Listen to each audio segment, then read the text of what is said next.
All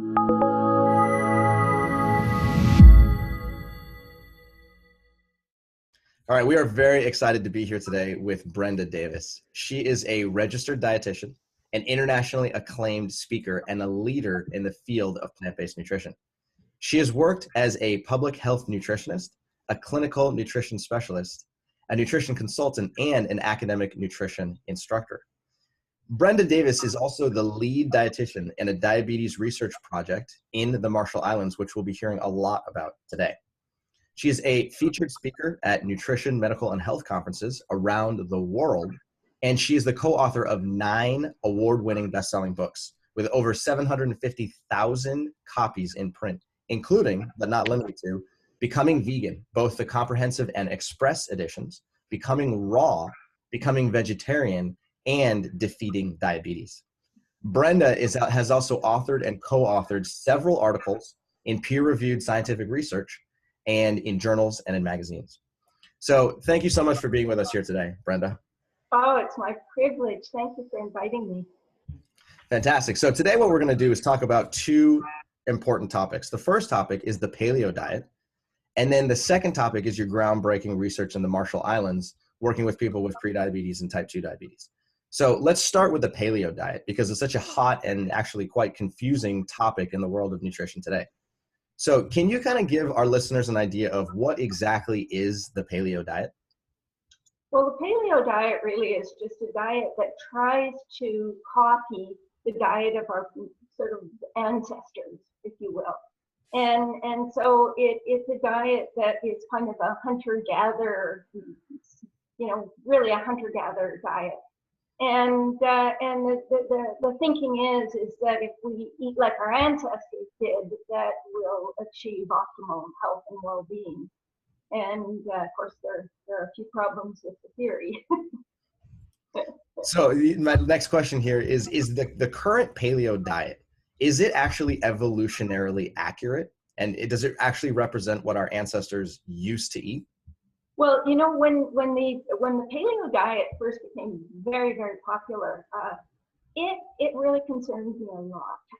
It concerned me so much that I decided to spend a lot of time trying to figure out what might be the flaws in this diet. And of course, the first thing I did was I went to the nutritional anthropology research to see if I could figure out what our ancestors actually ate. That's the first question, is what did they eat?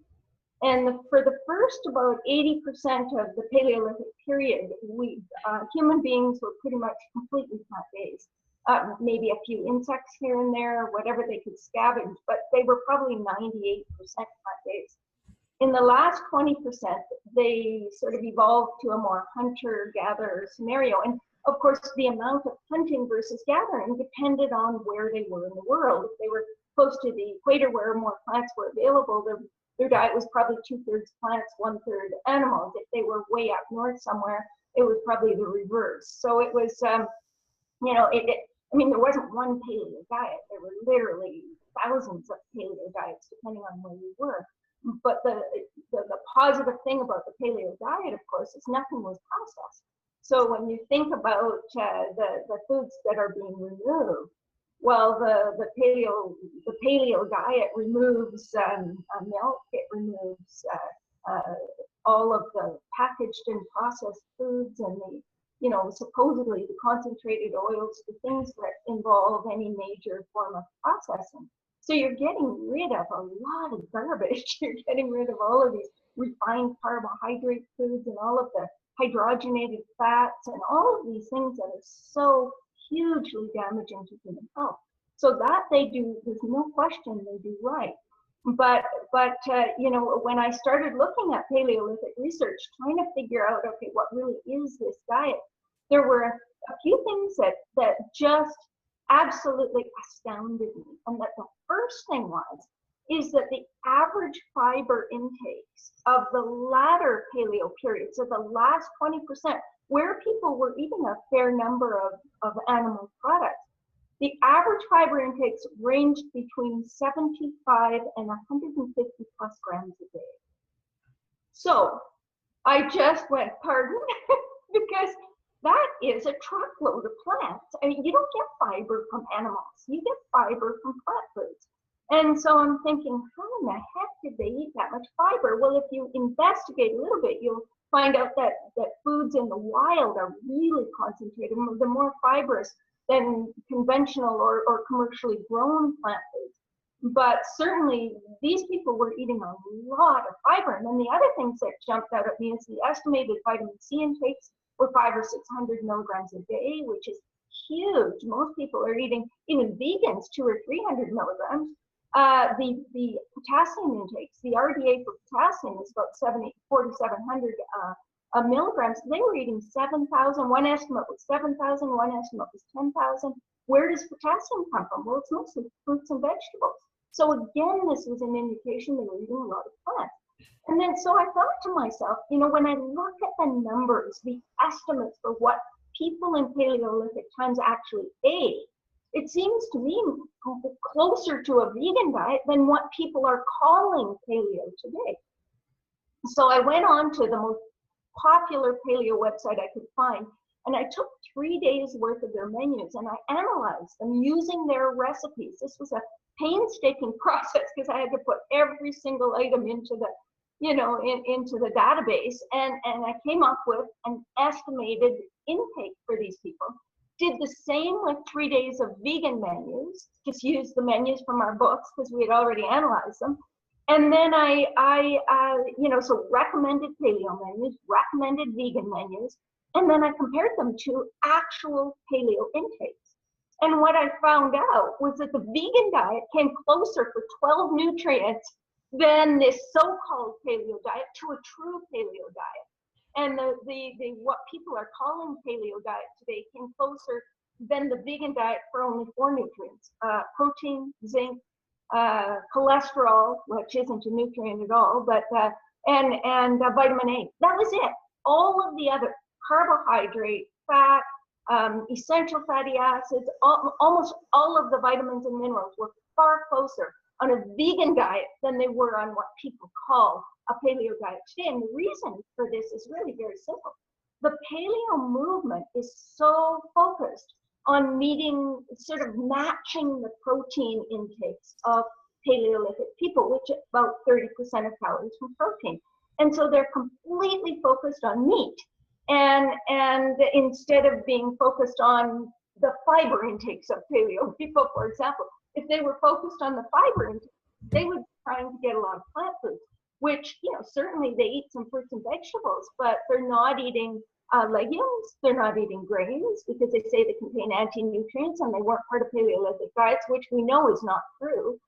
We have several studies showing that you know, a number of paleo populations did consume grains and legumes.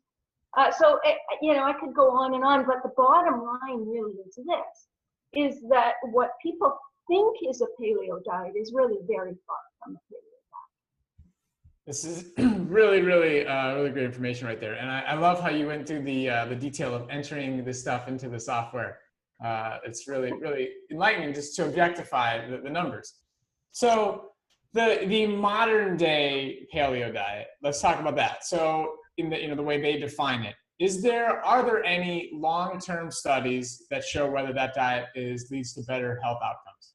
But not to my knowledge. There are many short-term studies showing reductions in blood glucose, reductions in even, you know, measures of inflammation, insulin resistance. So a lot of studies do show some short-term gain. But I'm unaware of any long-term studies. On the other hand, in the plant-based world, we have hundreds of studies showing long-term benefits. Many studies that have followed populations for years and years. And so, you know, we have to, in one way, give the paleo world credit for what they get right, because removing highly processed foods is a good plan. Removing dairy products is not a bad plan either. So there are some things that we completely agree on. They even discourage people from eating the more conventionally raised meats and the processed meats, although from the from the paleo websites, I don't see people actually doing that so much. A lot of people are chowing down on sausages and bacon and all of these things that actually wouldn't be paleo at all. But the paleo leaders are encouraging people to stick to the more wild meats and so forth. Yeah. Actually, I want to expand on that just a little bit more, because this is a big thing in the diabetes world. Because you're right, there's some short-term studies. There's a way where you could do the modern paleo version and see a reduction in your blood glucose. You can lose weight, and I mean, I think you've said this before, but the concern is you can accomplish those same things with a low-fat plant-based diet, but you also have the long-term benefits. Is that correct? That's right. Well, the big concern to me, the biggest concern about the paleo diet, well, there are several concerns. If we look at the big picture, the real big concern about the paleo diet is this: if everybody was doing it, we'd need about 15 planets to sustain the current population on this planet. And to me, a diet that is not sustainable and ecologically, it shouldn't even be a consideration. I mean, we have to recognize that we're rapidly destroying the planet. And if everybody was to do paleo, it would be an ecological disaster. So that's without a doubt. But the other things, and then of course the issues about how you would raise that many animals to sustain the whole human population, it would be awful for the animals that we're talking about eating. But in sticking purely to human health issues, the number of studies that show animal protein is bad news, especially from red meat and processed meat. We literally have truckloads. We have volumes of evidence. We have, there was a 2016 study, a couple 100,000 participants, that showed that if people just replaced 5% of the animal protein they eat with 5% plant protein, they'd lower their diabetes risk by 23%. There was another study by Levine looking at protein intakes in people between the ages of 50 and 65 and then 66 plus.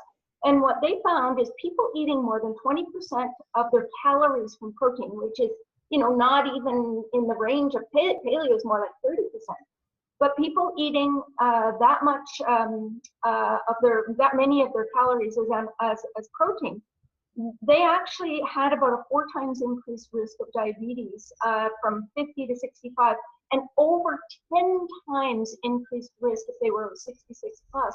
And what was really interesting about this research was if they looked only at animal protein, the data was actually reliable only if the people were eating animal protein. If it was plant protein people were eating, they didn't incur any increased risk. So that was just very, very interesting. And we've got studies way back, even EPIC, I forget if it was EPIC Norfolk or something like that, but an EPIC study from the UK in 2010 also found people eating the highest levels of animal protein had about double the risk of diabetes compared to others. And it's just, we have study after study after study, and that's just diabetes. We have, if you look at the last 5 or 6 meta-analyses on heart disease, same story.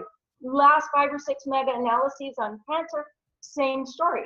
It's and mortality. If we look at mortality rates and intake of red meat and processed meat, it's consistent across the board. Every single meta-analysis shows the same thing. So these, and why? Well, there's all kinds of possible reasons. Red meat is very high in heme iron. Heme iron is a potential pro-oxidant. It's very high in Nu5GC, which is pro-inflammatory molecule. It's high in chemical contaminants. It's high in if it's processed, of course, nitrosamines. We've got, it just goes on and on. It's very high in saturated fat. It's very high in cholesterol. And so there are many reasons why red meat may be a problem. Of course, red meat's fiber-free as well. It doesn't contain phytochemicals. It's just all sorts of things. And so, if we look around the world and we look at the very healthiest populations on the planet, you know, the blue zones. You're going to be, I know you're going to be presenting the blue zones, but every single blue zone eats a predominantly plant-based diet. So these are pretty strong indicators. To me, that's an acid test right there. Just go to look at the people who live the longest, and that should tell us something. But I think that's the downfall of the paleo diet. I think there are two categories of foods that are doing us in. One is the highly processed food. The other is the animal products. And paleo people got rid of the highly processed foods, but they're loading up on the animal products, and that's their downfall. And to get rid of legumes, every single blue zone, that's the one food that is common to every blue zone on the planet, is legumes, and they eliminate legumes. They eliminate grains, and grains and legumes are both among our most concentrated fiber sources. It's really hard to eat, 70 grams of fiber as a minimum a day if you're, eliminating legumes. It's very hard to do. All right, so this is great, really important information there. And you talked about how, processed meat is got a lot of problems. Now, what about people who are eating, grass-fed meat or animal products that didn't have any hormones or anything, or the animal was grown in a natural way? Are those also detrimental to health? Yeah, well, it's an important question, and there's no doubt that grass-fed or wild meat would be more healthful than meat from an animal that was raised in confinement and stress and pumped with hormones and antibiotics. No question. However, a grass-fed animal is still going to be a source of saturated fat, cholesterol. It's still going to be a source of new 5-GC. It's still going to be a source of heme iron. It's still going to be free of fiber. There are all kinds of problems with red meat. It doesn't matter how you get the red meat, where the red meat comes from. And the other thing that I think people need to recognize about grass-fed beef is, of all the animals, of all the different types of versus, feedlot beef, for example, it has the highest carbon footprint of any way of raising an animal. So if you care about the environment at all, it's the absolute worst thing to eat from an environmental perspective. Okay, so now another thing that you touched on here, and I'd like to go into a little bit more detail about, is the consumption of whole grains and the consumption of beans, because these are two groups of foods that the paleo diet adamantly argues against.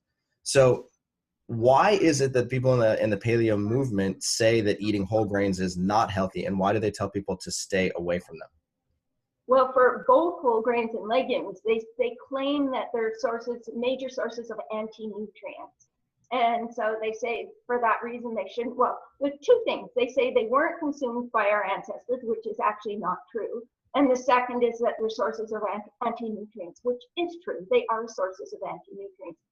So are nuts and seeds. So are fruits and vegetables. There's anti-nutrients in all plant foods. And really what anti-nutrients are is they're really things in plants that help to protect the plants from predators, to help the plants survive. That's what they're there for. And they're also there to make sure that nutrients aren't released prematurely, so that when a plant starts to grow and produce a new baby plant, that the nutrients will be released and the plant can thrive. And so there are things in the plants to prevent that from happening prematurely. And so we're talking about things like, phytates, for example, is one of the best examples. So grains are a source of phytates. But one of the things that we know is phytates are also, they help to protect our DNA. They're anti-carcinogenic. They help a number of things. They actually reduce risk of kidney stones.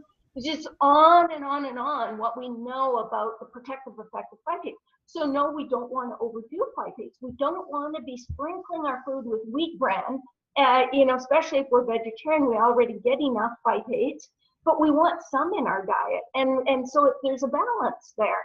Phytates can inhibit the absorption of minerals. So you sprinkle bran on top of whatever you're eating, and you're going to inhibit the absorption of iron and zinc and so forth. So you want to be eating whole foods rather than pulling things out of foods and concentrating, including, fiber. You want it to be as a part of a whole food as much as is, as is possible. The lectins in beans, for example, can be problematic, but you destroy them when you cook the beans.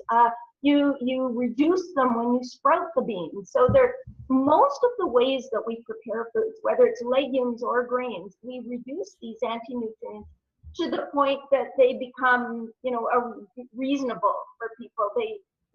Again, I always say, let's do the acid test. People in all of the blue zones are eating plenty of anti-nutrients, and they seem to do reasonably well. So I'm not concerned about the amount of anti-nutrients in beans and grains. And as a matter of fact, if we look at beans especially, we've got studies showing that even as little as 2/3 of an ounce of beans a day, 2/3 of an ounce, that's a couple of tablespoons really, will increase longevity by 7 or 8%. Imagine if people ate, 8 ounces. We know that legumes are most consistently associated with longevity of all the foods that we know of. It makes no sense to eliminate them. Give us that statistic one more time.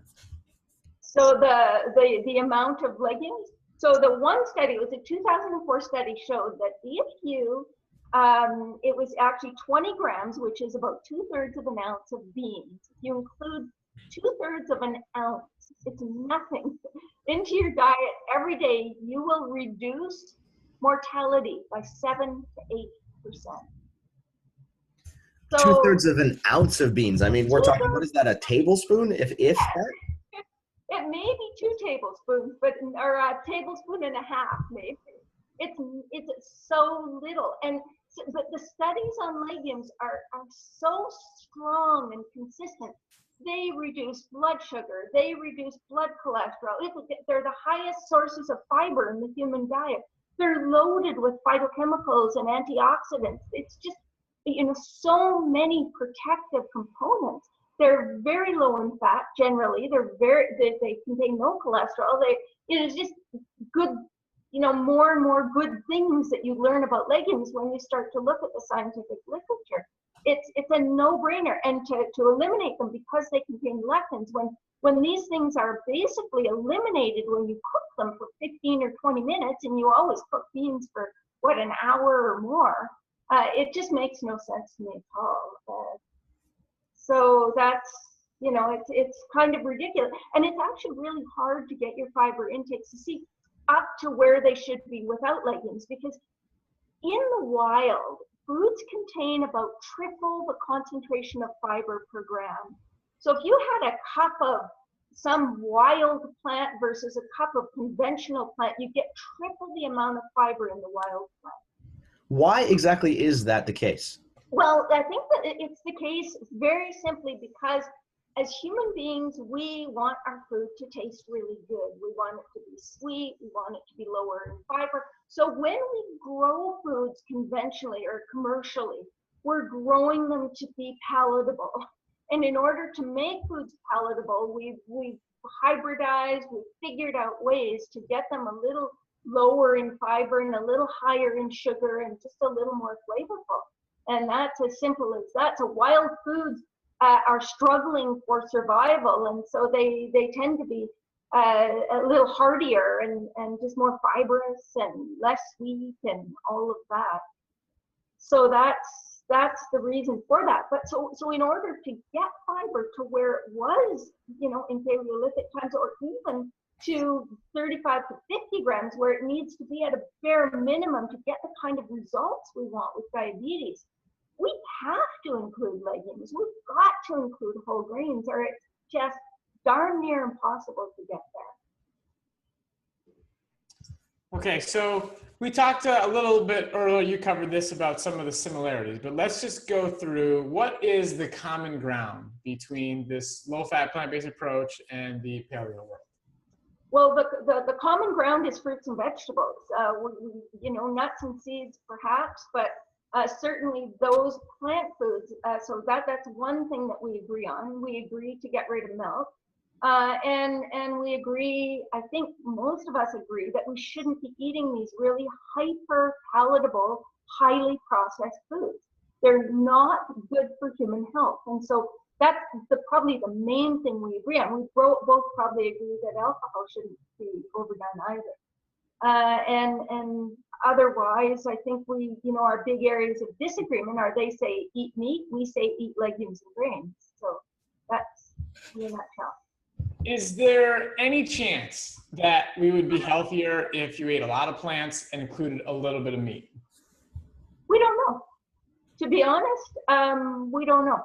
I think the answer would be yes if we were looking at a population that was very poor, that had very little access in terms of variety in their foods, and they had trouble getting, protein, iron, zinc. That it was a very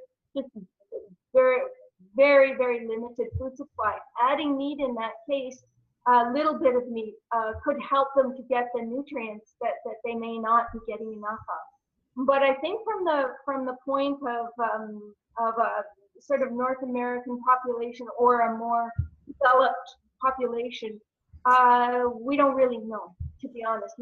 From everything that I've seen, I think that people can do it either way. And, we know from looking at the blue zones, we know from looking at research that people can do well. We see Olympic athletes who eat meat. We see it's possible to eat some meat, especially if it's not processed meat, small amounts, and actually do really well. But I also think it's different if you're trying to reverse disease. And maybe I need to put that piece in as well, because you don't want to add any, gasoline to the fire when you've got disease. So basically, I believe that humans can thrive on a variety of different diets. And if we again go back to the blue zones, you'll see that in some blue zones like Loma Linda, they don't, they're not eating meat. In some like Okinawa, they're eating some fish. In Sardinia, Italy, in Icaria, Greece, in the Nicoya Peninsula of Costa Rica, they'll have either a little bit of yogurt or a little bit of cheese or a little bit of lamb or pork or whatever it is. They're having small amounts of animal products, and yet they thrive and do really quite well. And so, yes, I think that people can eat small amounts of meat and do reasonably well if they're not eating processed meat, and if most of their diet is whole plant foods. That's the clincher. But I personally don't choose to do that. I choose to eat 100% plant-based diet. And the reason is because I really believe that we need to make choices that are conscious, ethical choices. And for me, I would prefer not to cause any pain and suffering in animals. I would prefer to choose a diet that I believe is more ecologically sustainable for the almost 8 billion people that inhabit this planet. And so there's a recent study that showed that if everyone ate the recommended diet, sort of the World Health Organization recommended diet, eating more fruits and vegetables, eating less meat, that we would reduce by 2050 greenhouse gas emissions by 29%. But if everyone went vegan, we would reduce greenhouse gas emissions by 70%. That's enough for me. That came from the National Academy of Sciences in 2016, I think it was.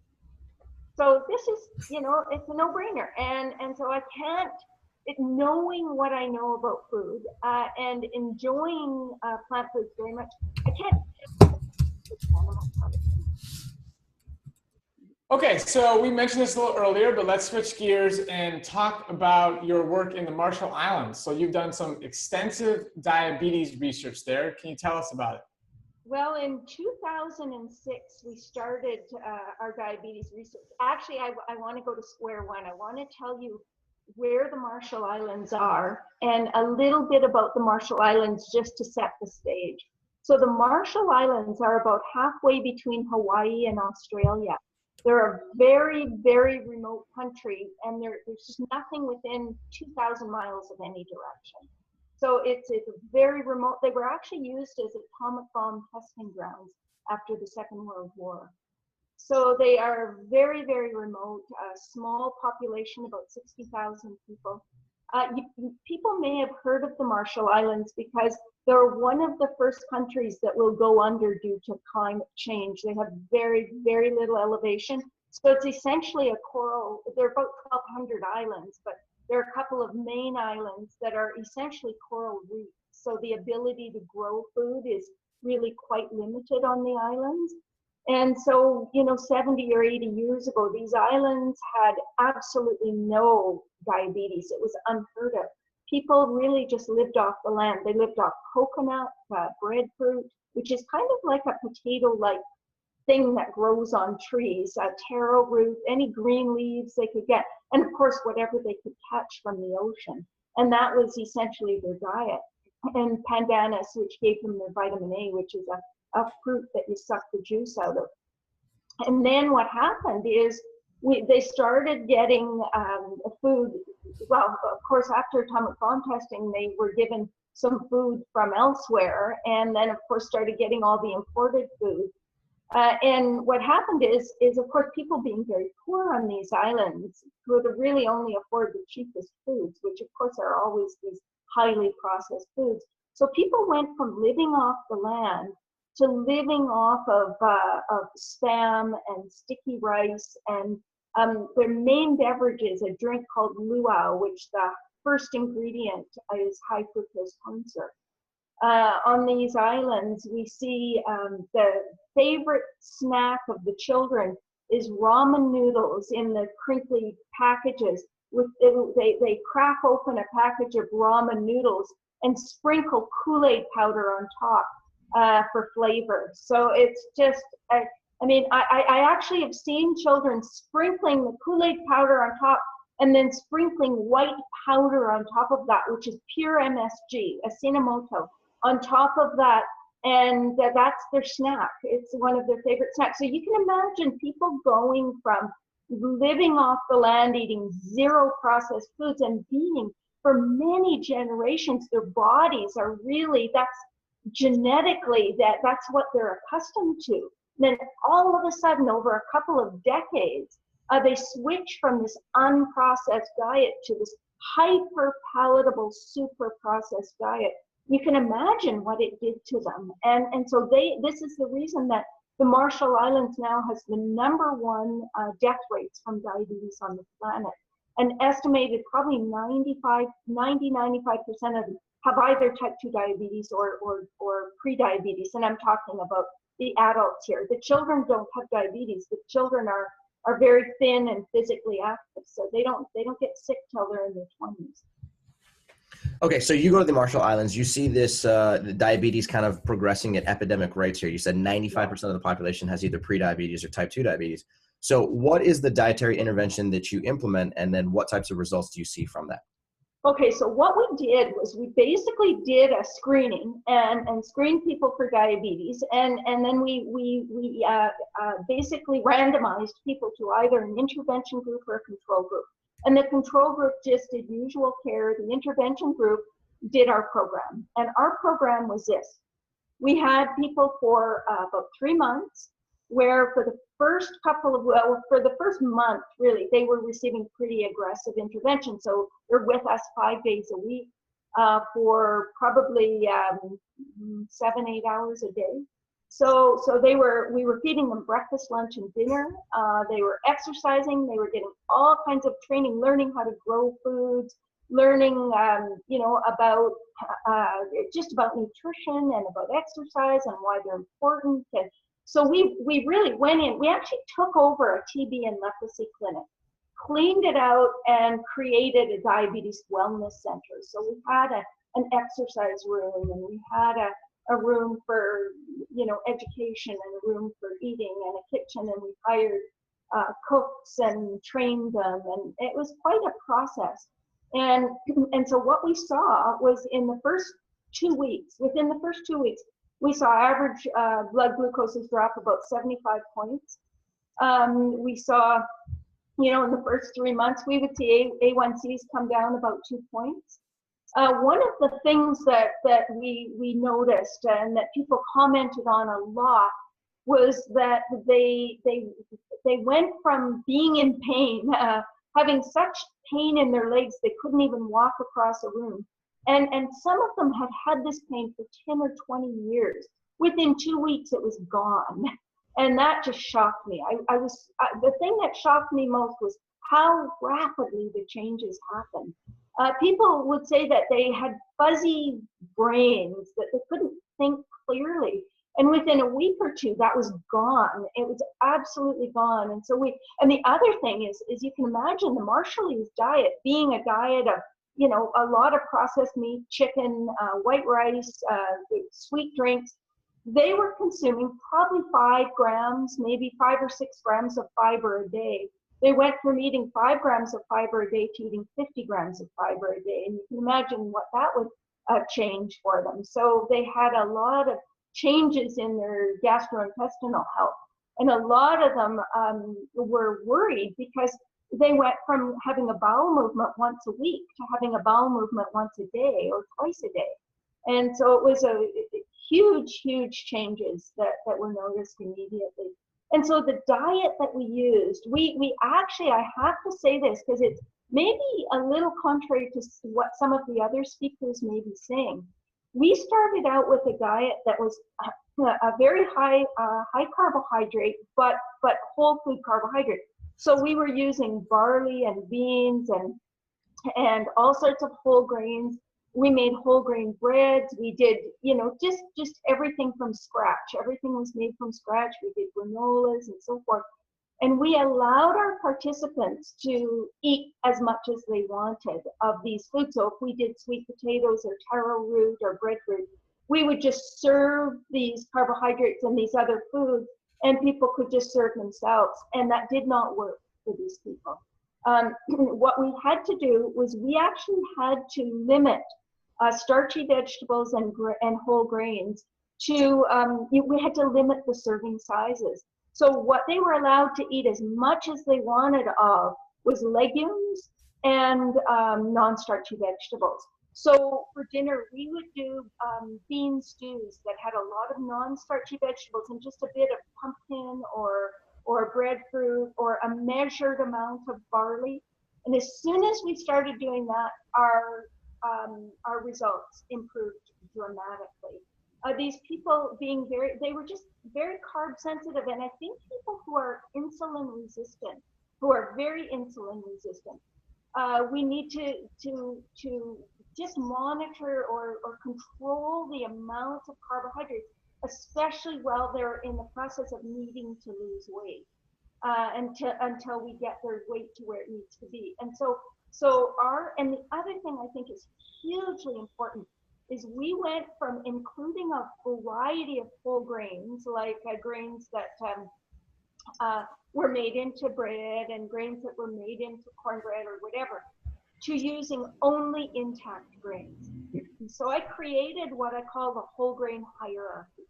And this is something that I think is extraordinarily useful for anybody with diabetes or any chronic disease. So the whole grain hierarchy, at the top of the hierarchy, we have what we call intact grains. So we're talking here about barley. We're talking about quinoa. We're talking about rice, but you have to be careful with rice because rice, the effect on blood sugar it just differs wildly with rice. So you can get brown rice that has a glycemic index of 87 compared to white rice that might have a glycemic index of 80 or 83. But in the Marshall Islands, the brown rice, depending on where it comes from and depending on its ratio of amylose to amylopectin. And so it's a little, rice is one of those grains that it's good to look up on the glycemic index list to see what type of rice has a lower impact on blood sugar. But basically, at the top of the whole grain hierarchy are grains that are eaten as they're picked off the plant. There's nothing added, there's nothing taken away. You're picking them off the plant, you're cooking them, you're eating them, or you're sprouting them and eating them, better still. The next level of the whole grain hierarchy is what we call cut grains. So here we've got steel cut oats, We've got 12 grain cereal. So they're grains that have been cut. They're not as good as intact grains, very simply because they're smaller particles, they'll be absorbed more quickly. The next thing on the whole grain hierarchy will be rolled whole grains. We're increasing the surface area of the grain. They're going to be digested and absorbed a little more quickly. The next thing on the whole grain hierarchy would be shredded whole grains. Then ground. What are ground whole grains? Whole grain flours. So anything made with whole grain flour. Below that would be flaked whole grains. Below that would be puffed whole grains. So here you've got people eating puffed whole grains, thinking they're eating a whole grain, it's perfectly fine. But really, it's at the bottom of the barrel as far as whole grains are concerned. Why? Because it dissolves instantly in your system. It's absorbed very, very quickly. And it's been highly processed. It's been exposed to 1,500 pounds of pressure. Many nutrients have been destroyed. So as you go from the top of the hierarchy to the bottom, you're getting more and more processing, you're getting higher and higher glycemic impact, and you're getting less nutrients, and you're affecting the fiber and the size of the fiber particles, all of that. And the consequences for diabetes are worse as you go down the whole grain hierarchy. So in diabetes, we often say, whole grains versus refined grains. But what I'm doing is taking you a step further, saying, okay, we get rid of the refined grains, but even within that world of whole grains, there are huge differences in the value of those whole grains for human health and the effects they're going to have on your diabetes. This is actually brilliant. I never really thought about whole grains as having a hierarchy. It's just, a lot of the reading that we do shows you that there's either whole grains or there's not whole grains. Exactly. And that the two of them all have a different glycemic response, and therefore people with diabetes who are insulin resistant and or trying to lose a lot of weight should try and migrate towards a whole grain as opposed to a not whole grain or a refined grain. But this hierarchy actually helps you understand a little bit more how these grains actually influence your blood glucose. Exactly. And I developed the hierarchy because I saw people eating brown rice cakes and puffed amaranth and all of these highly processed foods that have a very high impact on your blood sugar. And I thought, we've got to go a step further with this. And so if you look at the glycemic index of, say, kamut berries versus kamut flour, or oat groats versus rolled oats, there's really quite a difference. It's quite astounding. And when you get to the puffing, you've got a glycemic impact that's higher than white sugar in some cases. So you just need to recognize that if you want to get maximum impact for people with diabetes, you want to stick as much as is humanly possible to intact grains. Now, the problem with intact grains is people don't cook them, they don't know how to use them, but they're actually really easy to prepare, they're really delicious, and they're cheap. It's a win-win, so we just need to help people to learn to use them. And so I use, my breakfast cereal is very simple. I cook kamut berries, I cook spelt berries, or I cook oat groats, or I sprout them. And sometimes I use a combination of the sprouted and the whole. I don't ever buy any cereal in a box, ever. This is really, really beautiful. I'm glad you're bringing this stuff up because Cyrus and I, in our coaching program, we take each person individually. So every diabetic, sometimes, some people need to go a little further, is kind of what you're saying here. Exactly. And some people who come to our program, you know what, maybe they don't need to go as far and they can get the results we're looking for. So it's a personalized approach. You have to be objective in what's going on and know how to tweak it to get optimal results for each individual. That's right. And I've worked with people who have done so well in terms of getting their insulin down, and they say, but I'm stuck. I'm still on 10 units a day. I'd like to be off it altogether. And often all I do is say, okay, the white potatoes are gone, and the more processed whole grains, let's get rid of them. Let's stick to the intact grains. Let's be, if you're eating starchy vegetables, let's portion them out a little more. And let's do this for 3 months and see what happens. And 9 times out of 10, they're off their insulin. Completely. Great. Unbelievable. I love this. I love this. Okay, so if you could give our listeners living with diabetes, type 1, type 1.5, pre-diabetes, type 2 diabetes, gestational diabetes, if you could give them a 60-second elevator pitch about what Brenda Davis thinks is the right way to eat for, what Brenda Davis knows is the right way to eat for living with diabetes, what would you say?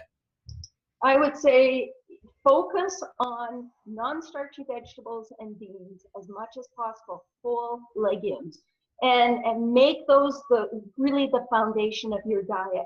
Then fill your diet in, because you want your diet to be nutritionally optimal, not just nutritionally adequate, nutritionally optimal. So what we're looking for is we want to get the most for every calorie. We want every single piece of food that crosses our lips to support healing, health and healing, rather than contribute to disease. So it's like Dr. Esselstyn always talks about adding gasoline to the fire. We don't want our food to be gasoline on the fire. We want it to be water on the fire. We really want it to contribute to health. So basically what you want to be eating is you want to be eating legumes, vegetables, fruits. And I would say, I'm not going to say you have to only eat 2 fruits a day. I don't believe that. I think you can eat 4 or 5 fruits, depending on your caloric requirements. What you don't want is to be overeating. You want to be in energy balance. You want to be, unless you need to lose weight, then you want to be eating fewer calories, because you want to be using up your energy stores, which energy is stored in fat as fat in the body. So, but if you're at a healthy weight, you want to be in energy balance. You don't want to be overeating. So what I would say is you base your diet on legumes, vegetables, fruits. You have some nuts and seeds to provide your essential fatty acids and enough fat to allow you to absorb these nutrients that are so critical to health, like the phytochemicals and the antioxidants that are fat soluble, like the vitamin E and vitamin D and so forth. You need some fat. You also need essential fatty acids. You need omega-3s for optimal insulin, sensitivity. And so you need those things. So I would say, an ounce at least of nuts and seeds, and for some people a little bit more than that. And I would say make sure that you include an omega-3 rich choice in the mix. So chia seeds, flax seeds, hemp seeds, walnuts. Those are excellent choices. Then I would say you need to include grains and starchy vegetables to get you to the caloric level that you need to be, whether you're trying to lose weight, gain weight, maintain weight, whatever. Those are the foods that are your sort of energy foods that you want the best choices. So in starchy vegetables, what are the best choices? The colorful starchy vegetables. The deep orange sweet potatoes, the purple potatoes, the pumpkin, the winter squash. Those are really your most nutritious of the starchy vegetables. And in the grains, your most nutritious are intact whole grains. And so that's where you're filling out your diet and providing a little bit of extra fiber and so forth. And to me, that's what works. And you want to minimize your liquid calories. So you don't want to be drinking your calories if you can help it. The only liquid calories that I think are reasonable to be consuming are vegetable juices to boost antioxidant status for people that are really sick. So, but the vegetable juice would be a green juice, and it would be, a cucumber and green leafy vegetables primarily, as opposed to fruits. And other than that, I wouldn't be drinking calories if I could help it. And that's the bottom line. And I think for most people with diabetes, you want to be, really conscious of listening to your body and not overeating and filling up on foods that aren't so calorically dense, like the non-starchy vegetables. This is really, really great. I love it. So thank you so much for joining us today. Really appreciate it. I mean, we're going to link up your books. People should check out your books. So much wisdom, so much great information, so much research that you've put into your work. So, oh, thank you very much. It was a real privilege to be with you. And I hope people learn a lot from this Diabetes Summit. It's awesome. I mean, yeah, you have so many, 30 plus years of experience in this field, and the way that you explain things is very clear. So thank you again for your time today. I know you're going to have a massive impact on a lot of Yeah, thank you, Siritz and Robbie. I really appreciated getting to know you guys a little bit, and thanks for including me.